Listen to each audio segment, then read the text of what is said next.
Baik, assalamualaikum warahmatullahi wabarakatuh. Kembali lagi di channel Suhail FTM. Nah, di video kali ini saya akan membahas mengenai tentang simulasi penggunaan Grab. Nah, apa sih itu Grab?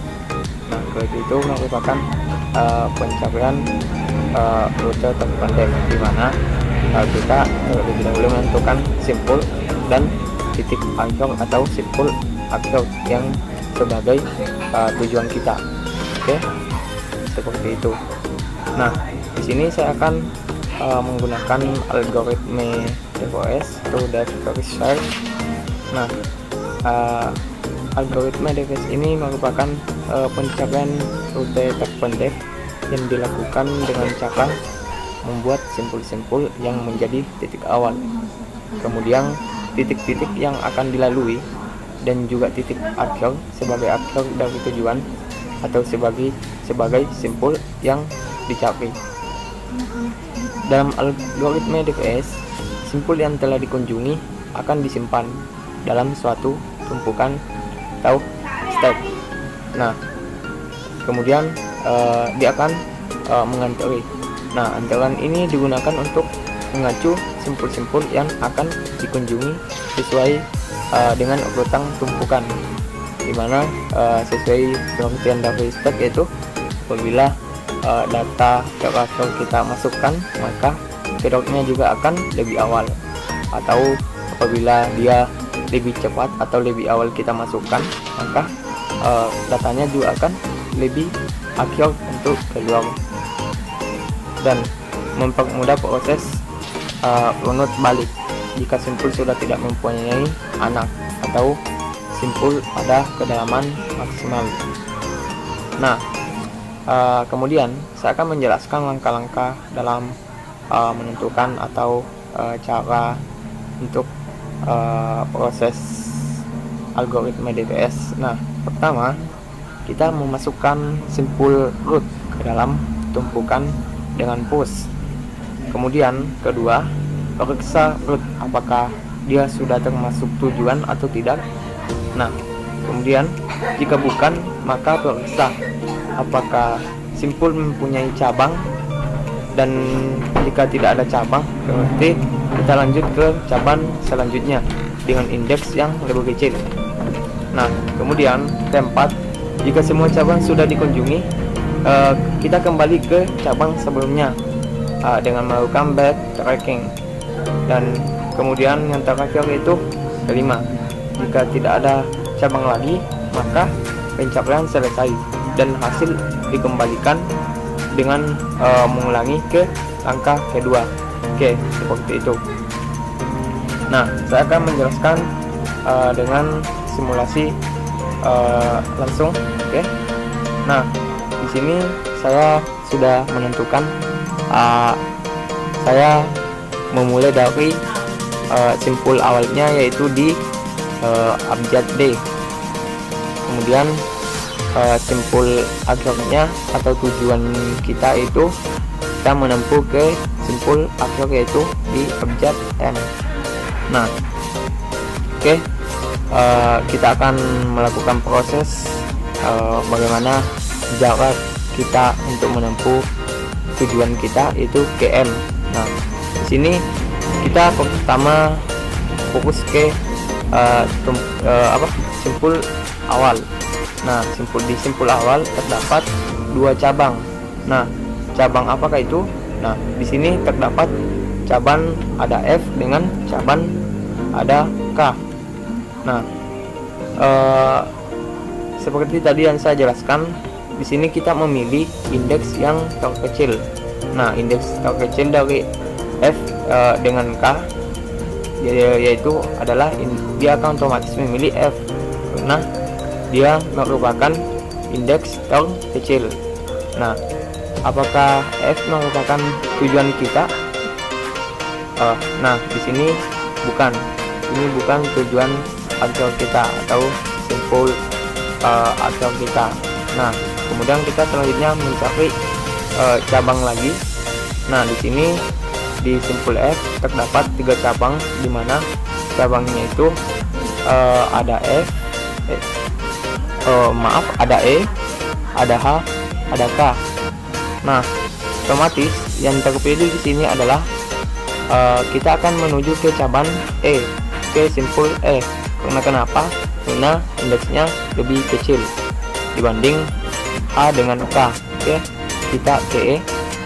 Kemudian di simpul E, apakah dia sudah termasuk tujuan? Nah, ternyata masih bukan sebagai tujuan. Nah, di sini kita mencari cabang lagi. Di sini ada 3 cabang, dimana ada cabang C, G, B. Nah, tentu kita akan ke B karena dia merupakan indeks yang paling kecil. Nah, oke, kita menuju ke B. Nah, selanjutnya di simpul B ada beberapa cabang. Nah, di sini terlihat ada 3 cabang, dimana ada cabang A, ada cabang E, ada cabang I. Nah, tentu yang kita pilih adalah cabang yang lebih kecil. Nah, dimana cabang yang lebih kecil terlihat adalah cabang di simpul A, maka kita menuju ke simpul A. Oke, kita ke simpul A. Kemudian selanjutnya di simpul A terdapat 2 cabang. Nah, cabang yang kita akan pilih yaitu cabang di mana indeks terkecil. Nah, di sini indeks terkecilnya adalah B, namun kita memilih C karena kenapa? B sudah dilalui, B sudah kita lalui, maka kita otomatis memilih C. Oke. Kemudian di simpul C terdapat cabang A dengan E, namun keduanya sudah dilalui. Simpul A dengan simpul E sudah dilalui. Otomatis kita akan menggunakan metode pop, yaitu kembali atau mengambil data. Oke, seperti itu. Nah, jadi ketika kita mengambil data, otomatis dia akan kembali ke simpul sebelumnya, yaitu simpul A, seperti itu. Nah, di simpul A dia juga sudah tidak memiliki cabang.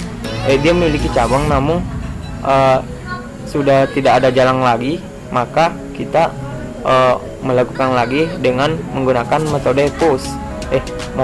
Metode pop. Karena sudah tidak menemukan jalan, maka kita kembali lagi atau mengambil data yang sudah dalam antrean. Oke, seperti itu. Maka dia akan otomatis kembali ke B. Nah, di B terdapat, di B sudah terlihat ada jalan selanjutnya. Nah, dimana ada cabang ke simpul I. Kan di sini B di simpul A dengan simpul E sudah terlewati, sudah kita lewati, maka kita otomatis ke simpul cabang I. Nah, seperti itu. Nah, di simpul I terdapat lagi 2 cabang. Nah, di 2 cabang ada 3 cabang, 4 cabang. Namun salah satu dari 4 cabang ini sudah terlewati, yaitu cabang di simpul B. Maka kita akan memilih antara simpul G, simpul J dengan simpul L. Nah, di sini kita kembali lagi dengan menggunakan seperti yang sudah diatur, yaitu kita mencari indeks yang lebih kecil. Maka indeks yang lebih kecil di sini adalah otomatis adalah G. Nah, dia akan ke G karena dia merupakan indeks terkecil. Namun kemudian selanjutnya di simpul G ternyata dia sudah tidak mempunyai jalan karena di cabangnya terdapat simpul E yang merupakan jalan yang sudah terlewati, dan simpul I juga merupakan jalan yang sudah terlewati. Maka kita kembali dengan menggunakan metode pop. Nah, maka dia akan kembali ke jalan sebelumnya, di simpul sebelumnya yaitu di simpul I. Nah, seperti itu. Nah, di sini terlihat ada 4 cabang, namun